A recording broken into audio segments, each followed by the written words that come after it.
everyone. Today we've got a very special guest, a legend. If you don't already know who he is, this is multi-talented, amazing musician, amazing guitar player, movie star, TV star, everything. Yes. Oh, yeah, of course. It's Dweezil Zappa. So Dweezil Zappa, hey. welcome. Thanks for having me. First time at Marshall, I believe? Yes, indeed. And it's been really fun. I've been able to see the whole factory and see all things that I didn't know existed here. Factory then, so was it what you expected? Definitely different than what I expected because I got to go through the museum. I got to see how they made stuff, especially I didn't know they actually did all the woodworking for the boxes and the cabinets and all that stuff. And then all the handmade details that go into all of it. Yeah. And the people that just have so much passion for doing their job. Like one of the guys I met on the line said he got his job at Marshall at 16 years old. It's the only job he's ever had.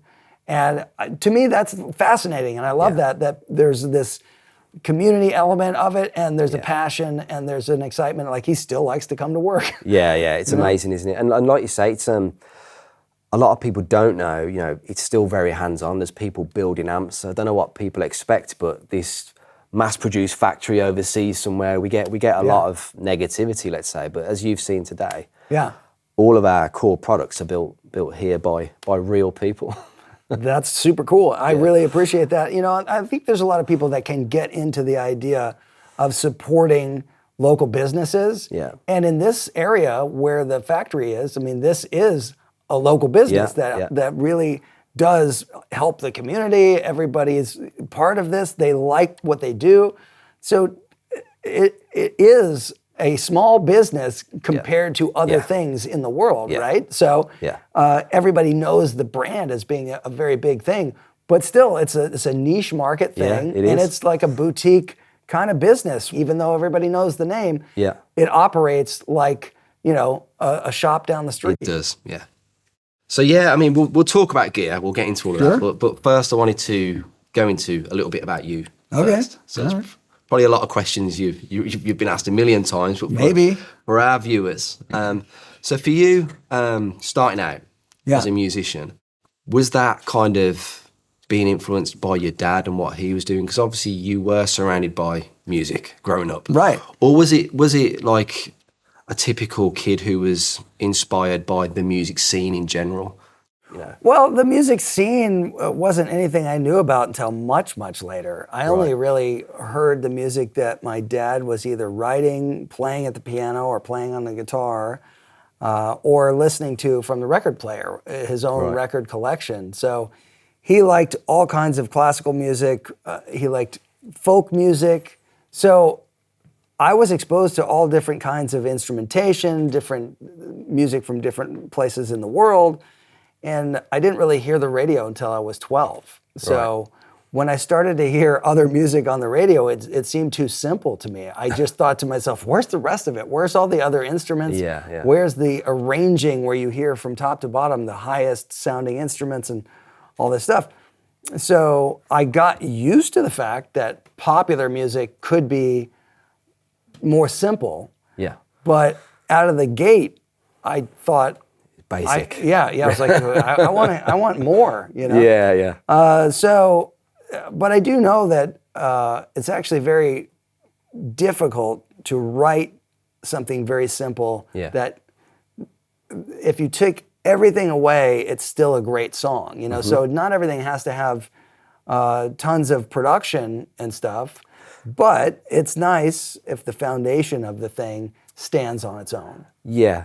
It's like the most iconic rock riffs. They're so straightforward and simple, but it's so difficult to come up with something like that. That does stand the test of time, like you say, that kids are still learning 30 years later. You know? But what's sad is that I think there would be more and people would write more riffs if that was the kind of thing that people were being exposed to, or if it was being lifted up as the thing to do. Yes, yeah. Because when I was growing up, that was the thing to do. Writing riff-oriented songs was so exciting, and you wanted to figure out how could you make your version of whatever your favorite riff was and take it to the next level. Yeah.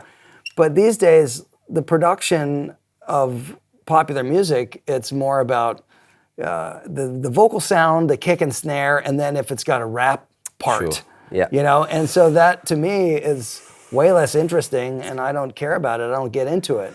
Yeah, yeah, it's a shame, but you know, like you say, there's a lot of great music out there, but it's just not being exposed, I don't think. Right, and anything could be popular if it has enough exposure. Yeah. I mean, it's really that simple. So, all right, so when you were starting out playing guitar, did you get any guidance from your dad? I know certain people came in to help you along the way, which I'll mention in a second. Yeah. Or were you kind of left to it? Well, my dad, he gave me a guitar when I was about 6. I kind of just made noise on it. I mean, it was like Yeah. just stuff like that where you just don't know what to do with it. Yeah. So it wasn't until 6 years later that I started thinking, well, let me give this a try again. And it was my dad's music and then the stuff I started hearing on the radio, like Van Halen and Randy Rhoads, who played with Ozzy Osbourne. That was the stuff that was on the radio constantly at that time. And I was obsessed with trying to figure out how I could make that kind of guitar sound. So you started out your journey. You seem to progress pretty quickly on guitar, I'd say, because you from you starting out playing guitar to you releasing your first single. My Mother's a Space Cadet. Yeah. I mean, what was the timeline and how old were you when that was I had released? only been playing about 9 months and I was 12. Wow. But, you know, I was playing 10 hours a day and I wasn't necessarily solid at rhythm playing. That was probably the worst of my abilities at that time. Because I was so obsessed with lead guitar playing and what I was hearing. I just wanted to learn how to do that stuff. I didn't know anything really about playing rhythm guitar. So when I was recording and Edward Van Halen ended up helping with that first recording, he was not sure how to deal with us because we were kids. You know, the main people that were playing on this recording were 12 years old. So he was saying, "You guys want to take a milk and cookie break?" It's like he wasn't used to it. And I think he was 25, maybe 26 so at the he's time. crazy young himself, really, when you think about it. Yeah. I was going to ask about that actually. So I knew Eddie Van Halen was involved. Who else was it? Don Landy, Don who was Landy? the original engineer for all the early Van Halen records. Wow. Okay. Yeah. And then did Steve Vai have? Well, Steve Vai was in my dad's band at the time, and he also helped in the song "My Mother's a Space Cadet." Yeah. He had this little chord progression thing that was this Lydian part. It was this. So that became part of the song because it was the riff. I started the song with a riff that really was kind of like it was almost like a Led Zeppelin thing. Yeah. And then Edward changed it a little bit. Because he actually played the slide guitar intro on it, uncredited. But so like the original riff, my part was like.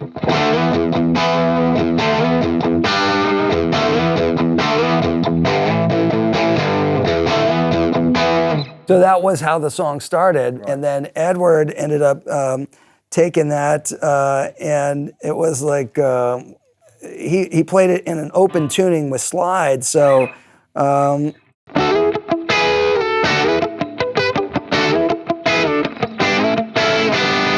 he did something like that. And he had like some harmonics and stuff that he would pick out, but it was played with a slide. And so that's really basically the whole song, except for this,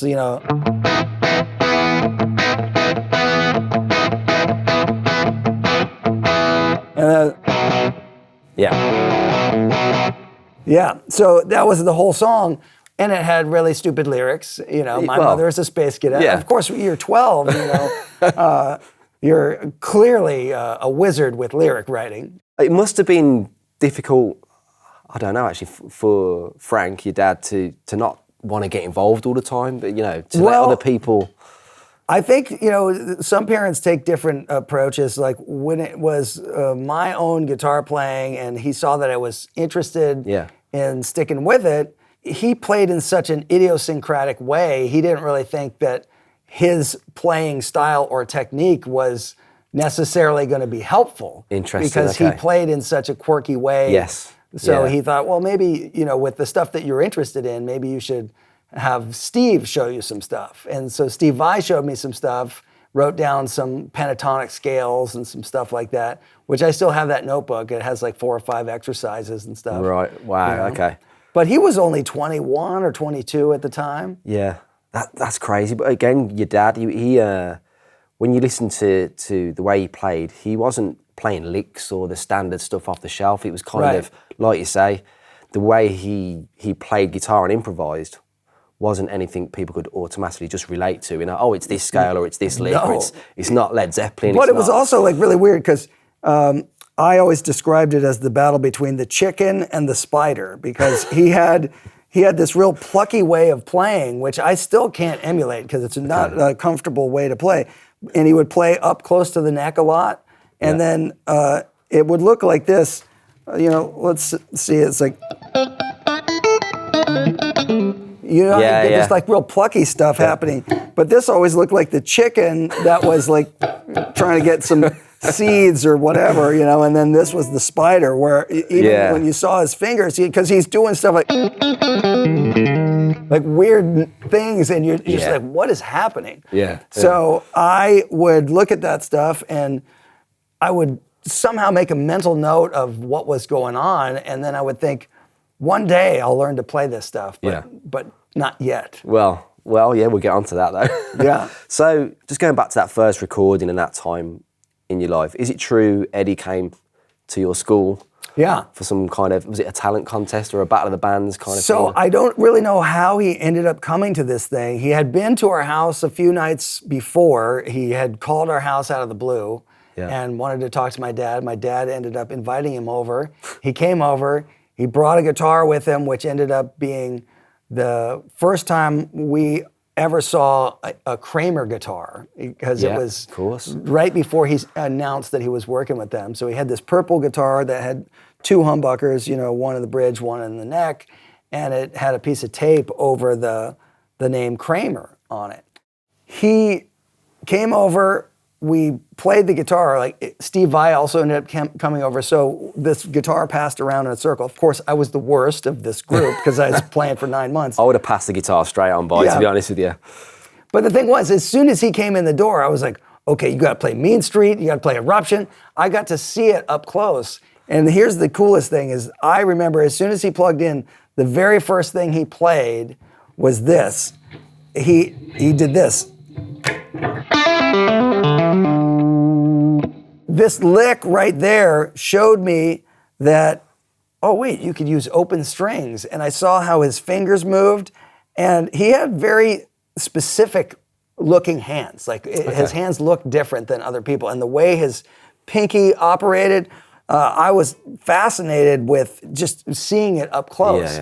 But when I saw him play things like Eruption or Main Street, I at least knew the area on the neck to start looking for when I wanted to try to figure stuff out. And it opened up the whole world of guitar playing for me just by being able to see it up close, which, you know, put it in perspective. It was way before YouTube. I was going to say, people are used to seeing everything now, aren't they? Yeah, you could just Google something, you know. You had to just imagine what this stuff was, you know, or you had to have binoculars when you go to a concert and see it up close. Yeah, you know? do you think that's a reason why a lot of the players, particularly back then, who came up through that period of time, they had their own take or their own style of things because they couldn't quite get the exact thing? Does that make sense? So they came up with their own versions of things. I think that is always the thing too. I mean, even there's a lot of people that, and sometimes it just comes down to laziness. They're like, well, I'll just do my own thing because they hear enough of it and then they're like, I'm in the ballpark, I'll just make my... But to me, when I was learning songs, if it was Van Halen or if it was something, you know, that Randy Rhoads was playing, I didn't feel like I was playing the song at all unless I played exactly what I heard them doing. And I wanted to learn the nuances. I wanted to try to get the sound. I wanted to do that because to me, that was the whole package of playing the song. So when somebody says, hey, I can play Eruption, I'm like, great, let me see it. And if it's not what I heard on the record, then to me, it's not it. You know? So that was like, as a kid, that was the goal, was to try to get as close as I could on any of that stuff, which is not easy. I mean, it's been a lifelong obsession to learn how to play a lot of this kind of stuff. So just on that, I was going to ask actually, there's I mean, for me, I mean, I'm huge on Van Halen. Like most rock guitar players, he's the guy. But like, there's so many people out there now who are just emulating or copying that thing.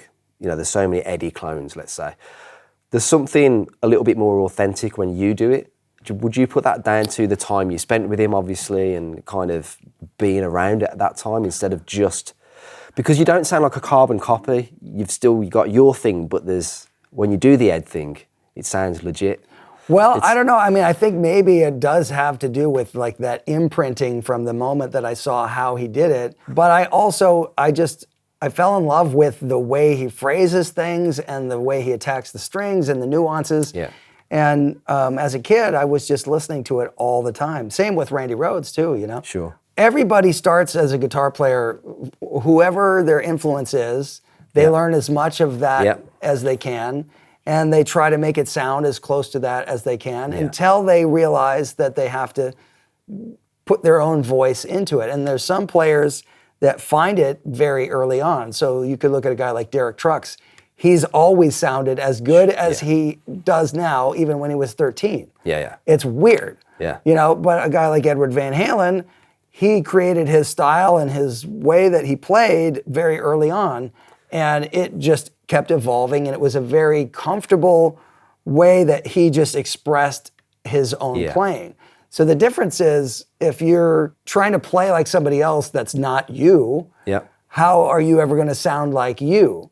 Now, for my own playing, I don't think I ever really developed my own style until I went through a whole other process of learning a lot of my dad's music, because his style of playing and improvisation requires having a huge knowledge of rhythmic variations and also harmonic content, just knowing how to use every color that is available. So that took many years of just trying to figure out, how can I play in a way that's evocative of my dad, but then also have my own ability to think and play at the speed of thought and go ahead and play still in a way that is reminiscent of my dad's music. And through that, I think, came out the other side with an even more interesting version of what my own playing is, because I had to learn so many different things, and even had to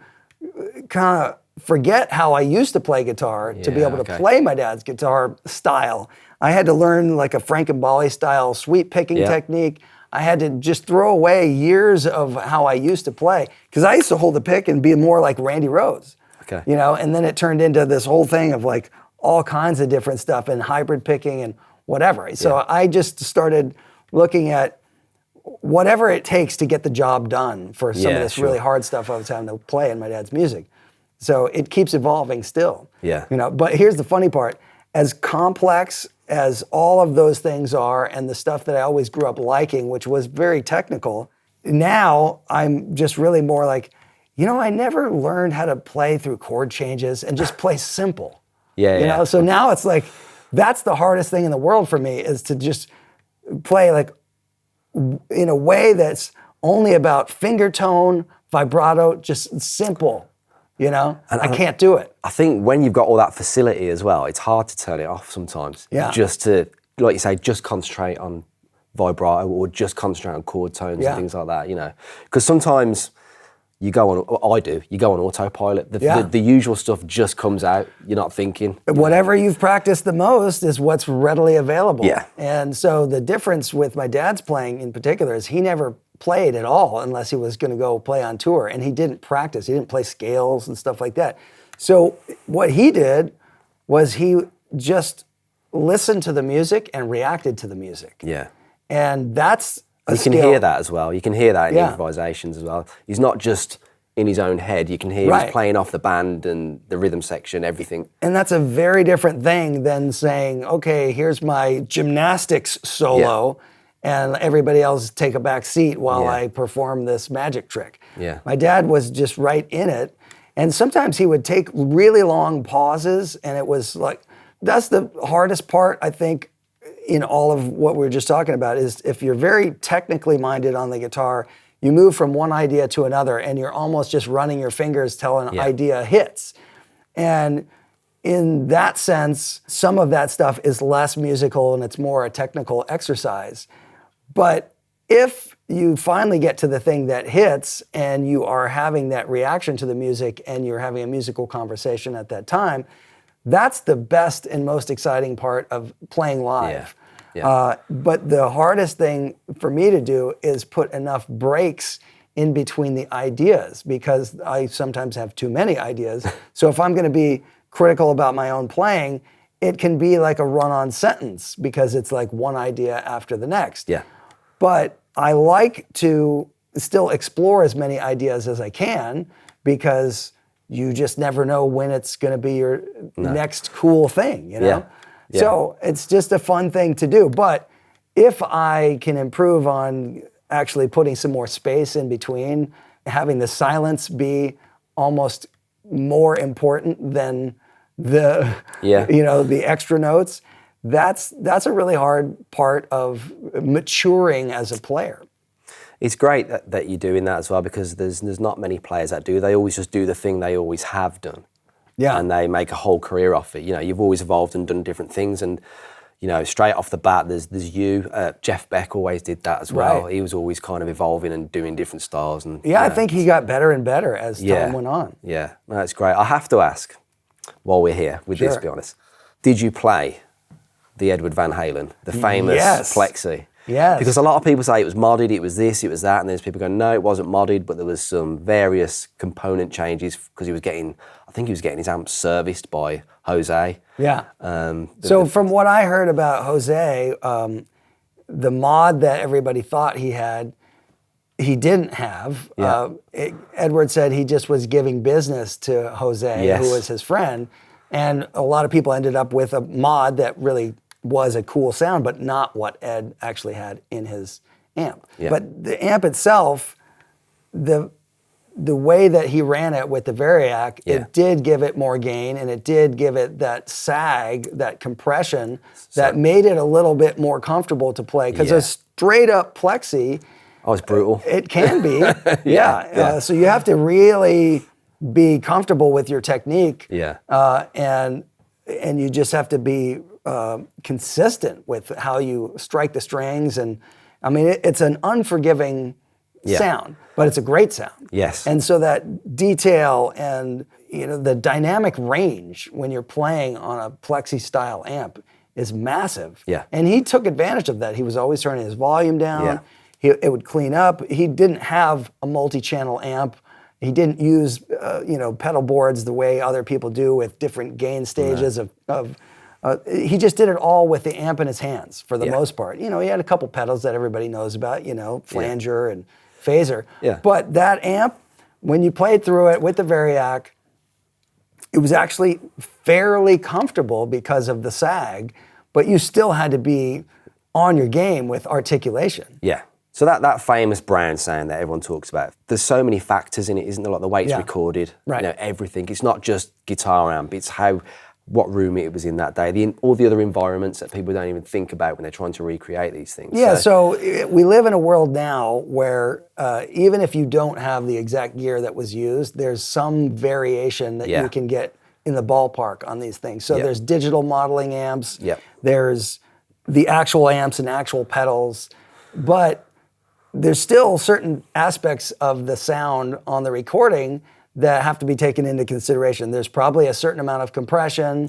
There's definitely mastering EQ, and there's other things that were studio rendered effects, like the reverb. That was something that was added on after. So the first album, which everybody loves, of course, is very, very bright. And it's much brighter than his guitar would have been at the time of recording. And I've heard the actual master tapes. So the reverb's not even printed on there, and it's way less bright. So it's more of, if you think the Brown sound is because it's supposed to be this warmer sound as he described it, that's not the feeling I get from listening to the first record. It doesn't sound warm. It sounds more like ice pick in the forehead. It's very, very bright. But that's not how it was when it was recorded. I still love the sound of it, even being bright. It's very detailed and all that stuff. But if you want to get closer to the sound that he actually played, you have to try to remove the idea of all that extra high frequency stuff. Everything from, let's say, 2K all the way up is really emphasized in that master recording. Yeah, it gets hyped, doesn't it? I mean, there's a lot of extra added EQ and detail in that high frequency range.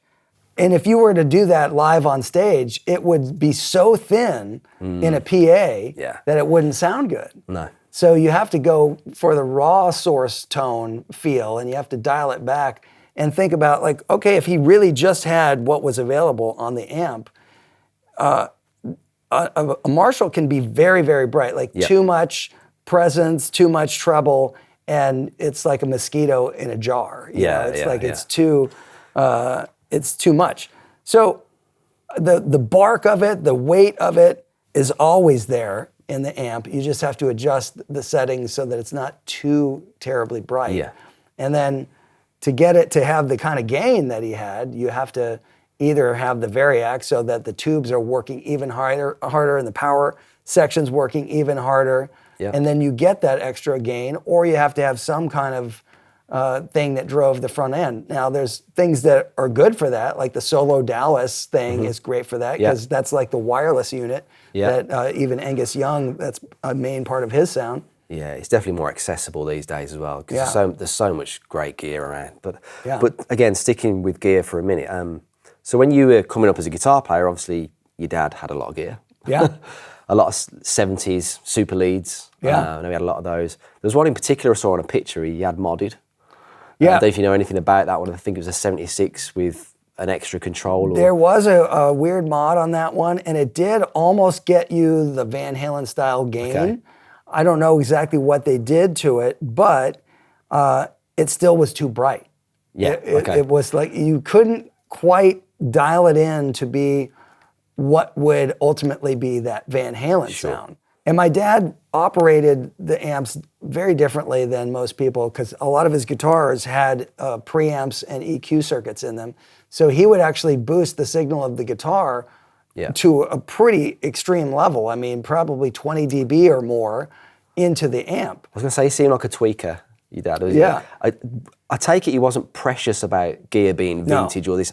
It was a tool. Yeah, exactly. He had to do what was needed for the job. Right, but again, if you're thinking about like pushing more signal into the amp versus trying to make the preamp work harder, you get a very different sound. You get the power amp giving you the girth and the dynamic punch, but the guitar is adding the gain, so it's actually less hissy.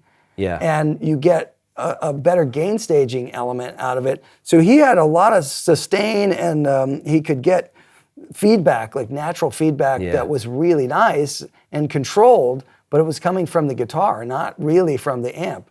And it was also that kind of volume thing where, if you were in the right place and the guitar just kind of lifts off with resonating with the cabinet and the whole thing, that was how he got all of that really nice feedback and sustain. Same with Hendrix, that cool thing where you're just, the proximity effect makes the guitar take off. Yeah. And that's another thing, Edward talked about with his own rig, like how to control the beast. Yep. It's like when the thing's right on the edge, there's a certain excitement and there's this power that's in it. And if you can control it, you can just have this feeling of like, this is the greatest thing you could ever be doing, because the guitar is ready to take off and you just have to live with it, And so it's exciting. It's a whole different experience, isn't it? Because there's a lot of players, the younger players as well, they've got all this great gear at their disposal. But I was chatting to someone just the other day, actually. They've always used modelers. Yeah. Because it makes sense to, especially when you're playing at home and stuff like that. And they were talking about, I think it was a JCM 800 being their favourite sound, but they'd never actually played a JCM 800. And I'm like, you should, because it's a totally different ball game, isn't it? It's a different discipline, I think, especially when you're playing loud, like you say, taming the beast. Yeah. It's a skill set within itself. Yeah, and it's not for everyone. No. The thing is, if you have that thing where you just love the power of rock and it's in you, like you will absolutely love playing in front of a loud Marshall amp. Yeah. But there's also a lot of people that like the sound of that, but the version that you would hear if you were just listening to a record. Yes. And it's a quieter thing. And it's, you know, they can play and it still gives them the rock vibe, but it's not the same as being punished by volume, you know? I think the crowd enjoy it as well, and there's when the air's moving to the extent that it's still comfortable. Yeah, exactly. Yeah. So on that, when you sort of started to snowball a little bit, and you was doing more recordings, and were you influenced by that gear at that time, or were you using stuff that was popular, like let's say in the late 80s when you did Having a Bad Day? Yeah. Were you on rack gear, rack systems, stereo rigs, or were you always traditional amps? I didn't have the rack stuff at that point, so that was 1986. I had a Carvin amp, which was the X100B, which was trying to be probably like a JCM, you know. At that time, my dad had Marshalls, but they were really loud ones. He had the Marshall Majors, and he had some other ones. So he ended up using some of the Carvin stuff because he could get a little bit more distortion from them, but not as loud. And so those were around the house more often, and I was able to get a sound that worked for me. But I always was like, one day I'll go with the Marshalls. But a regular Marshall couldn't give you as much distortion as what you would hear as, you know, for Randy Rhoads or Edward Van Halen. You needed to boost it somehow. Yes, yeah. And so I didn't know enough about equipment at that time. I was just like, well, this one sounds good if I turn it all the way up. It's got enough gain. Yeah. So that's what I used on the first one. But I had a single 4-effect rack unit that sat on top of the amp. It was an Ibanez thing. It had a delay, chorus, flanger, and a phaser. Right, okay. And you had a little foot switch thing that you could... choose which one. Yeah, and so I just, on that record, I used a small amount of things from it. The song Electric Hoedown had a delay, and I would do the whole like cathedral style thing, turn the volume knob on and off, and try to make it have my own cello sound out of that. But yeah, gear has always been a thing, but I'm much more gear oriented at this point. I've used a lot more, I have more experience with a lot of stuff, and I still like to be the mad scientist. While we're on that period of time in your career, I have to talk about the Let's Talk About It video, just briefly. Sure. A little segue. A lot of celebrities, a lot of people in that video. Yeah. What was that day like? It must have been crazy. It was fun. It was, the joke of it was how many celebrities could you get into a video, because it hadn't been done before. Right. And so my dad's in it, this actor named Robert Wagner. Yeah. He's in it, they're sitting together. Jane Fonda's in it. Vince Neil's in it. Don Johnson. Miami Vice. Charlie Sexton is in there. How many other people? There's an actress named Daphne Zuniga who's in there. Drew Barrymore is in it. Wow. Okay. But it was like, the joke of it was the celebrities were on set doing the catering. Yeah. And doing, like, they're the ones actually behind the scenes making the video. Yeah. And that green guitar, the green Charvel. Yeah, that was a great guitar. I don't have it anymore, but it was my main guitar for a long time. Yeah. Those guitars from that period, Jackson, Charvel, that was absolutely the top guitar for that time. It wasn't, people weren't into the vintage stuff really. They were into the pointy headstock bright guitars. colors. Yeah. Yeah. So it's kind of funny that there's still a lot of people that love those kind of guitars. Yeah. But I think people have calmed down and been like, okay, let me get a vintage guitar. And then it gets into things like, you know, a guitar like this that's beat up, that already looks, you know, relic, right? You have people that get really angry when you have a guitar that hasn't earned its stripes. Yes. So, like, there's nothing I could do to physically play this guitar to make it look this way. I do like it being beat up just because it does put me in a mindset to be maybe more aggressive when I play it. Yep. But even if I was, my playing style would never make this guitar look like this. No. So when people say, oh, you know, I hate relics, so it's not for you. Who cares? Yeah. You know? buy a freshly painted one. I still enjoy when it looks beat up, just because it's like I said, it's really just a mindset. Same as like if you look at a vintage Marshall, like this is a brand new one, but if this was all beat up and you would think, oh man, that one sounds way better than this one. Yeah. You know?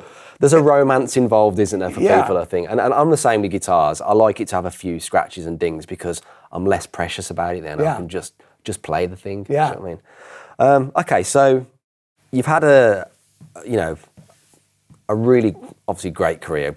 A past we could talk hours about, all the different things you've done. But I want to talk about the mindset, or the shift of mindset, I should say, going between your own solo albums, where you had full creative control over guitar sounds, all that kind of thing, to then more recently recreating the sounds and the music of your dad. Yeah.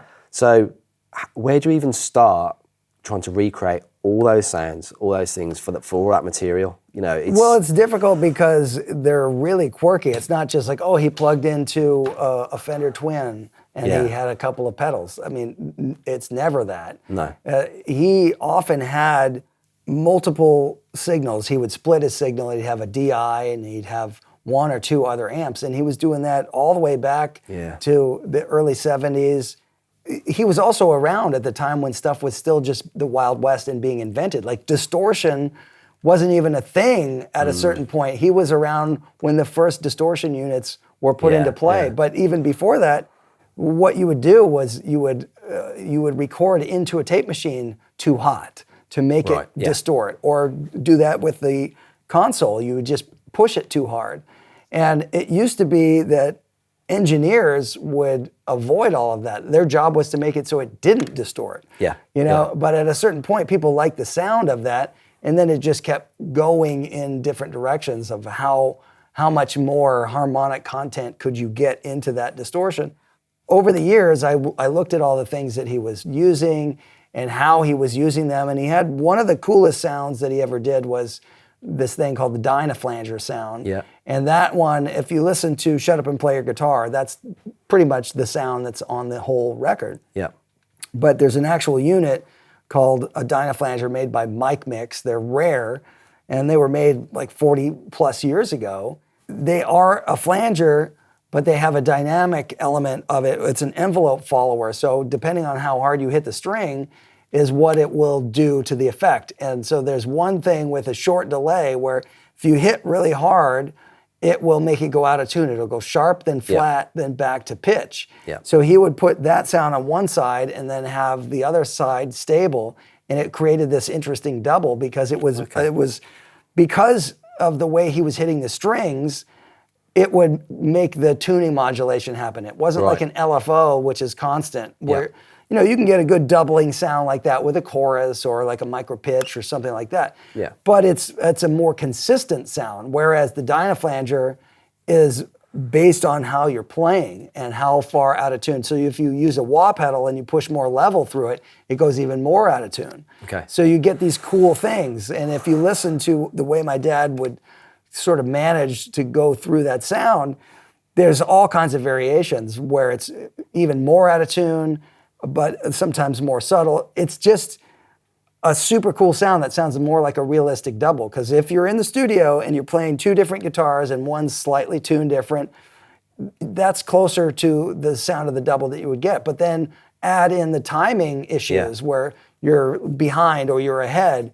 That's where this dynamic element plus the delay, it's got a short delay of maybe like 11 milliseconds or something. So really short, but it gives you this wild sounding double. With all that in mind, I was going to say, how does your current rig look? What are you playing through? Because I know you still got kind of a little rack system on the go, but because you got a lot of effects in there to cover all that ground. So what are you playing through? Well, I'm using the Fractal still on tour because it's easy to have a whole library of sounds that are accessible, and I can move them around and I can add to them, and I can have expression pedals, and I can control things that I wouldn't be able to control otherwise with all these modifiers on different parts of things within the programming. So I really like it for all of those things, but I also really like to just play through a regular amp when I can.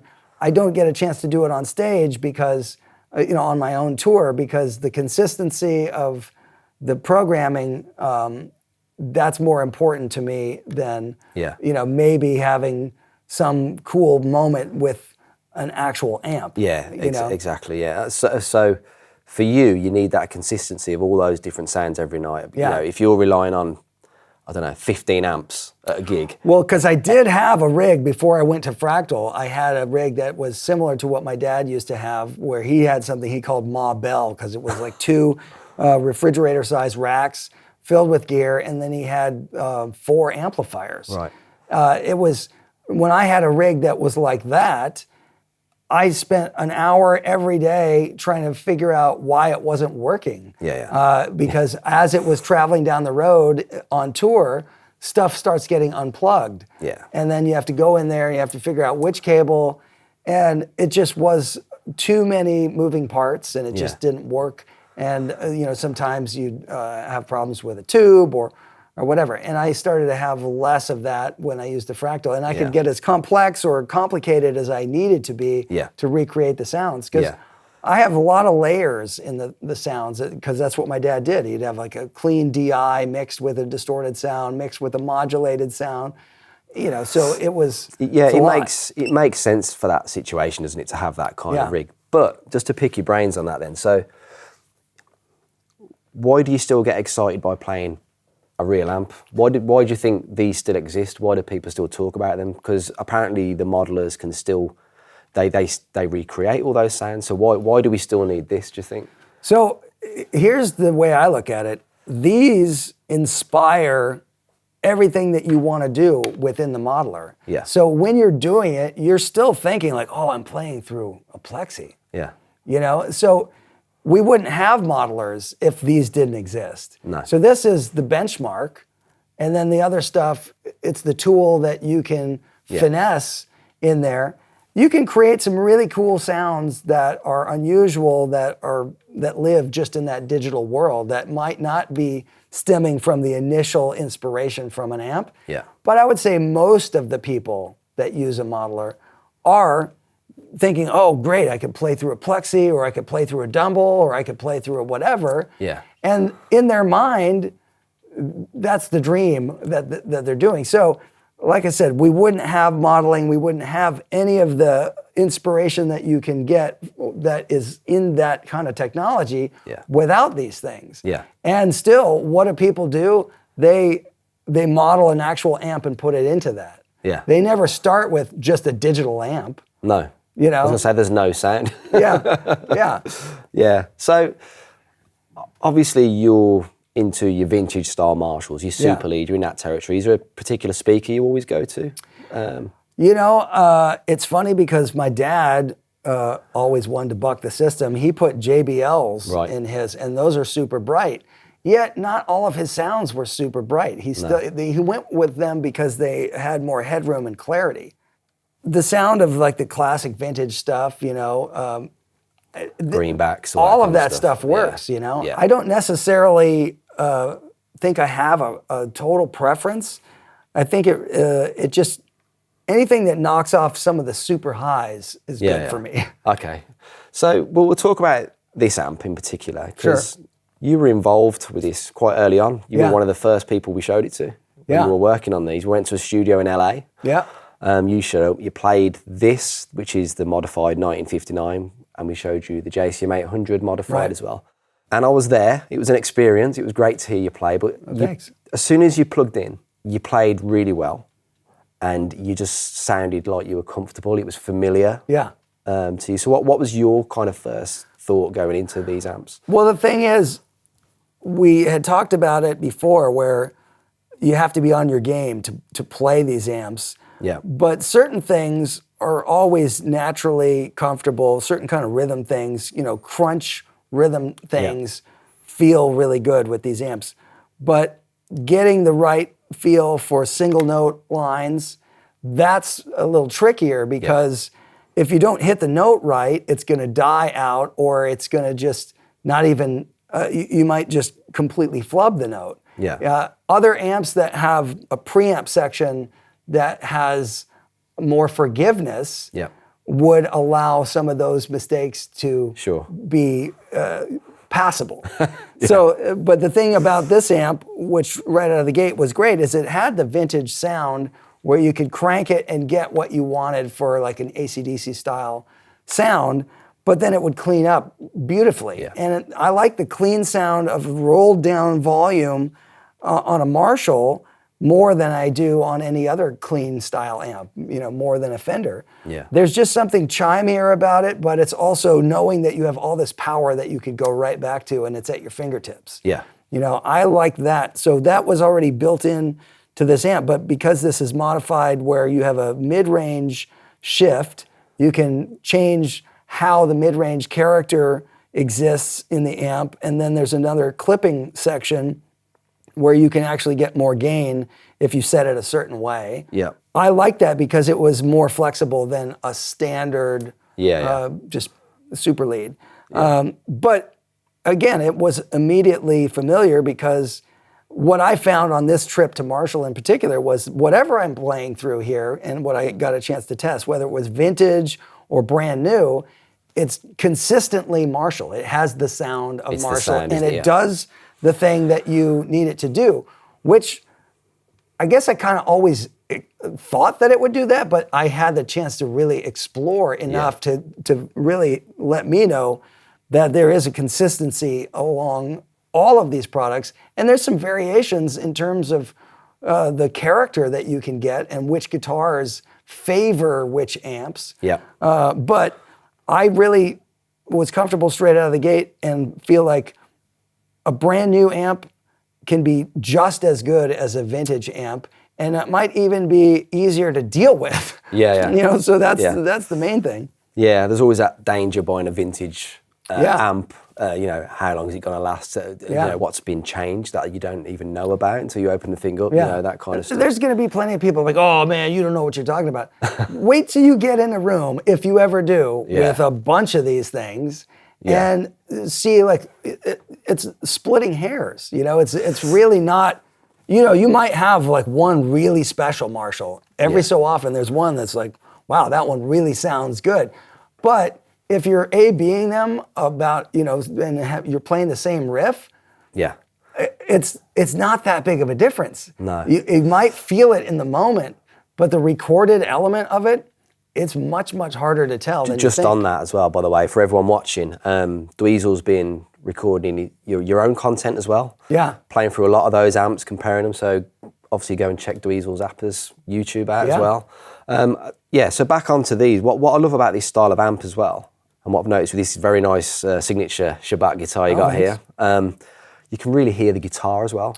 Some amps kind of mask things. It sounds quite kind of generic. For me, I can hear weird. I think fingers on the fretboard as well. Exactly. The thing that you're talking about, a handful of guitar players really notice this, but then there's other people where it doesn't necessarily matter to them. And when you pair a certain guitar with an amp and you really hear the personality of that guitar, that makes you as the player get that much more inspired by the sound. And then when you play a different guitar in the same amp and it sounds different and reacts different, then you really feel like, oh, these are special instruments. They have their own personality. Yeah. But some amps, you can plug anything into it and it all sounds the same. Yeah. And so it doesn't matter what guitar, and the player also sounds the same. Yes. So I think that those situations, whenever that's the case, I'm way less interested, obviously, But it's a tricky thing because some people will go for the comfort level of how it feels versus having to work for it. Yes. With a Marshall, which you pretty much have to do. Yeah, absolutely. And for me as well, I know it's kind of cheesy and cliche to say, but with electric guitar, this being the guitar and this is the instrument, you play the amp as well.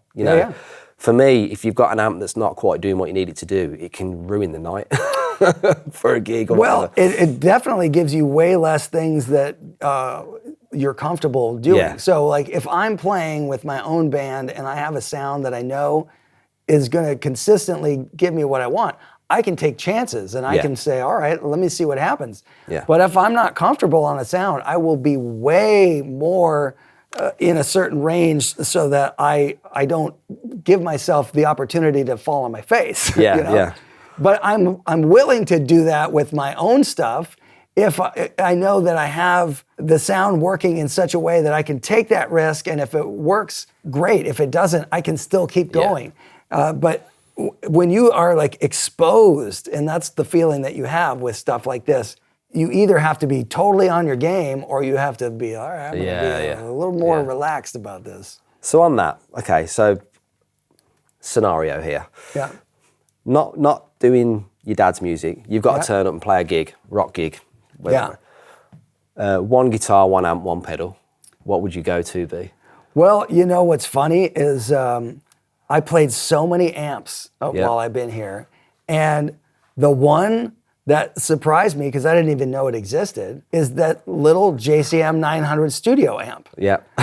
That one was the most comfortable, gave me the most variety, and I would be able to play on that. And it's not super loud. No. So that one was the one that, to me, had everything, but I never would have selected it out of a lineup. It's interesting because a lot of people, when we started working on that amp in particular, I was telling them about it and they're like, I don't like 900s. I don't like that amp. It's like, you need to play this version because it does a thing, like I say, less headroom, the power amp section's working harder. And the way you got it to sound today, like you say, you were hitting all those Van Halen tones. Off channel A, actually, the clean channel with the gain turned up sounded great. Yeah, it had all the gain that I needed to feel comfortable to play a lot of the classic Van Halen stuff. But then you have this other channel that has even more gain. There's nothing that you couldn't do with that amp. And then, of course, it cleans up. Yeah. So I thought it was brilliant. And, we ddid make a video with me, just my first impression, like having never played it. Yep, we did. And so that was the real surprise. Because, the other one that I played that was great was Jeff Beck's amp, the one that he actually played at Wembley. Yeah. That one was really nice. Yeah. But of course, it's got the history of Jeff playing through it and stuff too. So a little bit of mojo in there. Yeah. Yeah. But the point is, there's great stuff that's being made, and you could click with all kinds of stuff. But for me, to be able to play difficult things in my dad's, or play the kind of rock stuff that I like, the Van Halen stuff, or Randy Rhoads or whatever, that JCM 900 studio amp could do it all. I was shocked. So you could go, back to my question, you could turn up with that guitar, that amp, and you're good to go. Yeah. Okay, excellent. So just to finish up, is there anything you want to tell us about that you're working on project-wise? I know you've been on tour recently. Anything people should be looking out for? Well, on my YouTube channel, we're making a lot more stuff. I really only started doing more of that within the last year. But I have a ton of concerts that we filmed on the last tour and from previous tours. So by the end of the year, I'm hoping to have a lot of concert stuff out on YouTube and on my website. And I think it'll be interesting to go back through all of those things because I have concerts that go back to 2006. Yeah.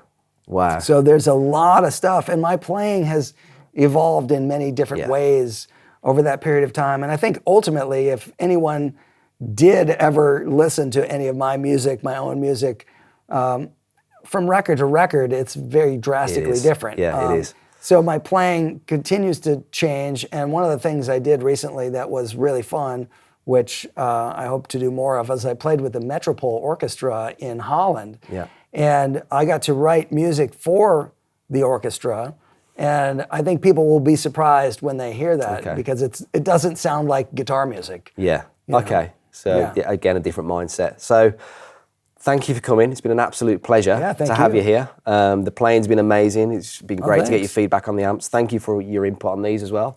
Thank you. So Dweezil, thank you. All right. Well, thank you. Bye, everybody.